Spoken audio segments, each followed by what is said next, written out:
Assalamualaikum dan salam sukan untuk semua. Seramai 177 ikon sukan negara diraih Yang di-Pertuan Agong Al-Sultan Abdullah Riyadudin Al-Mustafa Bilal Shah dalam Majlis Sport Flame.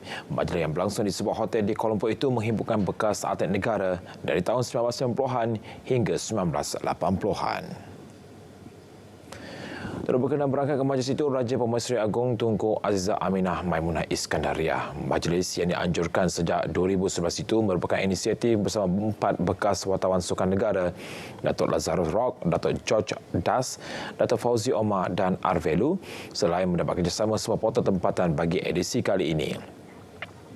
Pasangan diraja turut berkenan menyentuni para tetamu selain sudi bersuah foto bersama beberapa bekas atlet negara. Sultan Abdullah dan Raja Pemaisuri juga masing-masing berkenan menyanyikan 2 buah lagu. Antara bekas atlet yang hadir adalah bekas bintang bola sepak negara Datuk Santokh Singh serta Ridwan Abdullah, bekas pemain badminton negara Datuk James Sewaraj, bekas atlet olahraga negara Josephine Mary dan bekas pemain hoki kebangsaan Stephen Van Heusen.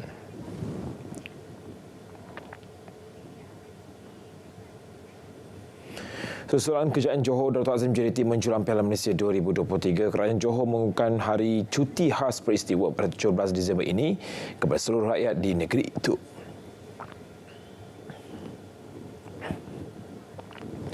Setiausaha Kerajaan Negeri Tan Sri Dr. Azmi Rohani dalam satu kenyataan memaklumkan pengisytiharan cuti itu selepas mendapat perkenan Sultan Johor Sultan Ibrahim Sultan Iskandar selaras peruntukan Seksyen 9-1 Akta Hari Kelepasan AMN 1951. Pemberian cuti khas peristiwa ini juga merupakan penghargaan Kerajaan Negeri kepada pihak terlibat dan rakyat negeri Johor dalam membantu kejayaan gemilang Harimau Selatan.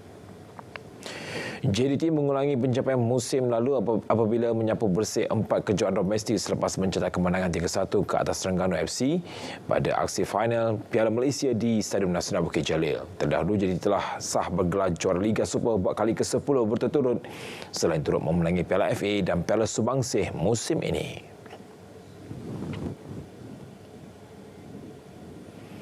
Jaga Muatan Negara Muhammad Johan Ghazali terus mencipta nama di pentas antarabangsa apabila memenangi kategori Catchweight Muay Primetime US One Championship 2023 di Bangkok, Thailand.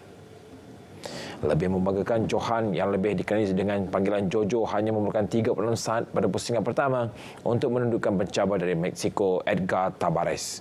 Biarpun baru saja berusia 17 tahun, Jojo yang mewakili rentak Muay Thai Gym mempamerkan aksi matang menentang lawan yang lebih berpengalaman dan berusia daripadanya.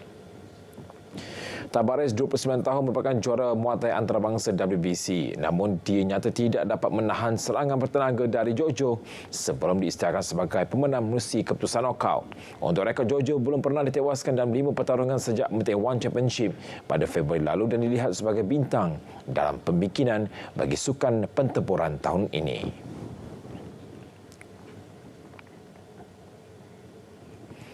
Dalam perkembangan lain, atlet para Nor Askuzaimi Mat Salim turut membanggakan Malaysia apabila berjaya meraih pingat emas pada kejohanan boccia dunia Asia Oceania 2023 di Hong Kong.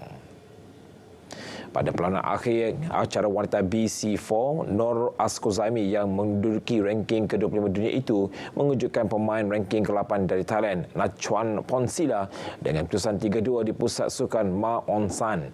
Pihak gangsa menjadi milik Li Xingmi dari China. Kejohanan yang bermula pada Ahad lalu akan berakhir pada 12 Disember ini. 24 pasukan sah menyertai kejohanan rugby Manon Malaysia Sains Kedah 10-11 bawah 15 tahun 2023. Ia akan diadakan selama 2 hari di Sekolah Menengah Sains Sultan Muhammad Jiwa di Sungai Petani pada 16 dan 17 Disember ini. Kejohanan diadakan bersempena sambutan Jubili Emas Sekolah Berkenaan yang ke-50 tahun. Menurut pengarah kejohanan Muhammad Zalman Mahmud, objektif penganjuran adalah lebih kepada memberi pendahan awal kepada pemain muda untuk merasai perlawanan kompetitif.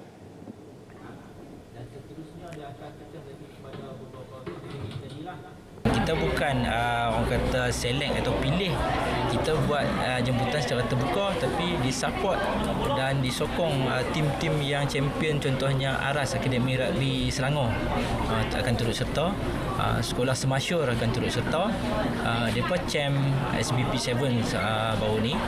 Lepas tu sekolah-sekolah lain macam MCKK, sekolah ternama rugby lah. Antara pasukan yang mengambil bahagian adalah Tuan Rumah Sains Kedah Eagle, Akademi Rugby Selangor Aras, SMK Jalan 3, Kolej Melayu Kuala Kangsar dan Sekolah Menengah Sains Hulu Selangor yang dianggap antara pasukan rugby sekolah terbaik negara. Bila ditemui pada majlis prakejohanan yang turut dihadiri pemain rugby kebangsaan Duke Krishnan atau lebih dikenali dengan nama Dugro.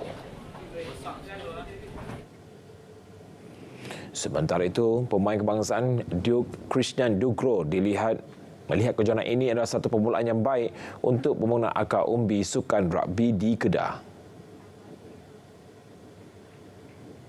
Saya rasa sekarang banyak program di Malaysia yang untuk rugby. Di belah-belah Klang Valley pun ramai.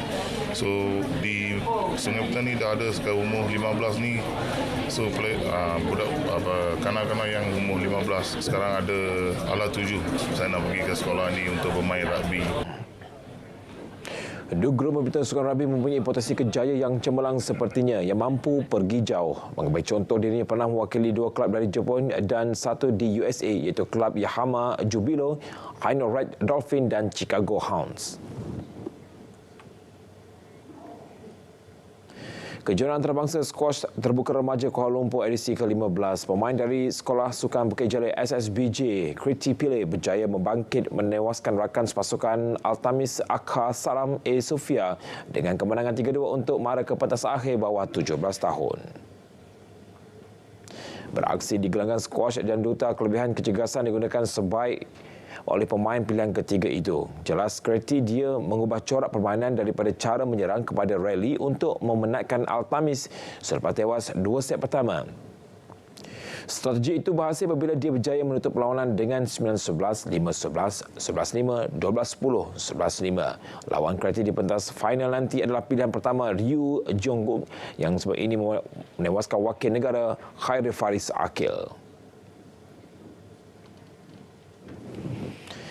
Liga Alumni SBP 2023, pasukan bola keranjang Alumni Federation Military College OPA muncul juara selepas menundukkan pasukan alumni Sekolah Sains Seremban Sasi Roba dengan keputusan 57-44. Perlawanan yang berlangsung di Stadium Bola Keranjang Maba Kuala Lumpur disaksikan lebih 1,000 penyokong yang hadir. Dominasi OPA pada babak pertama sukar digugat apabila selepas mendahului 31 berbalas 17. Sepanjang pemain OPA berjaya mengawal permainan dan berjaya menyekat Sasi Roba untuk mengejar kedudukan OPA sehingga tamat perlawanan.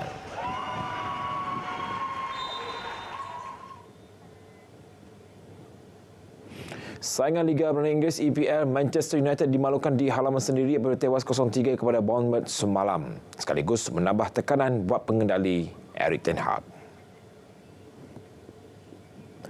Pasukan di bawah kendali Erik ten Hag itu aku tewas buat kali keempat di Old Trafford musim ini. Ten Hag telah tewas 11 daripada 23 perlawanan. Pasukan Bournemouth dilihat beraksi dengan cemerlang dan berjaya menjadikan gol seawal minit ke-5 melalui Dominic Solanke.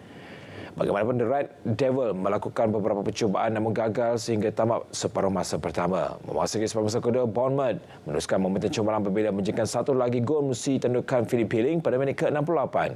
Memasuki minit ke-73, satu lagi jaringan melalui tandukan Marco Senesi dan keputusan kekal sehingga tamat permainan.